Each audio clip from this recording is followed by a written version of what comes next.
Sherman D, how y'all be? Coming to you live from Baldwin Hills, California. How's everybody tonight? It is now, according to my observation and calculation, 7:17 p.m. in LA, 7:17 p.m. on the West Coast, 10:17 p.m. in Atlanta, GA. What y'all say? What y'all say? How you doing today? How's everybody doing? How was your day? How was your day? How was your day? How was your day? Mine was, thank you, Jesus. Mine was kind of like my life.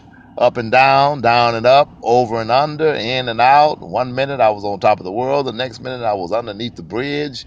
One minute I felt like ecstasy. The next minute I felt like depression. Felt like a bipolar disorder, baby. I told you, most preachers are spiritual bipolar disorder sufferers, and we don't even know it. Most of us spiritually are manic depressives and have not even come to that understanding. I think the first sign of healing is when you know you're crazy. You understand me? The first sign, they always say an alcoholic, the first step is admitting that you are an alcoholic. Well, when it comes to the profession that God has called me to work in and teach in and preach in, I think the step that we have to take, or the major step that preachers have to take, is admitting that we got something wrong with us too. That we ain't got it all together. We try to act like we do. We wish that we did. And a lot of people look at us like we do, but we don't. Any preacher you see, he's human too. He's got his issues. He got his son that went to jail, or daughter that's on her way to hell, and he's got problems in his marriage, and problems in his household, and problems in his family, and problems in this, and problems in that. And so the big step that I have tried to make and take is the first step, which is admitting, hey, there's something wrong. There are issues. There's issues inside me, and inside my mind, and inside my soul, and inside my spirit. Issues that need to be healed. Issues that need to be dealt with.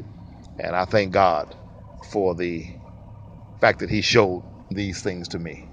And I hope that soon I can connect with the pastor, preacher, and evangelist that Pastor Wilson was telling, not Wilson, Pastor Pitchford was telling me about, and that is Pastor Nunez. I hope that we can get together.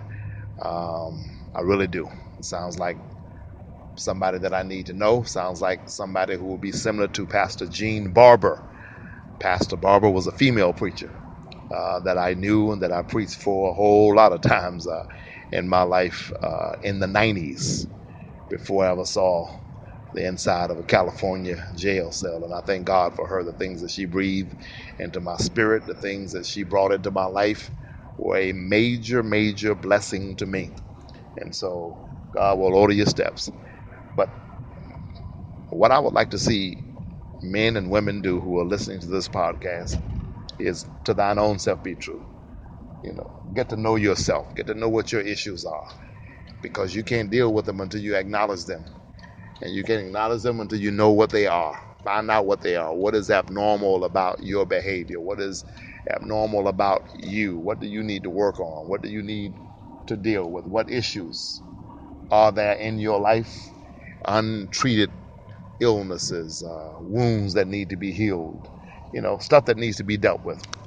Some people are still dealing with the trauma and the drama of that in the past, of that pain of their childhood. Maybe your mama didn't love you like you wanted her to. Maybe you didn't have a relationship with your father. You didn't meet him till later on. And I know a lot of time we preachers get up in the pulpit and hoop and holler about, get over it, put it behind you, and all that. And I'm forgetting those things that are behind me, and I'm pressing on to those things that are before me, and all that. And we mean well when we say that.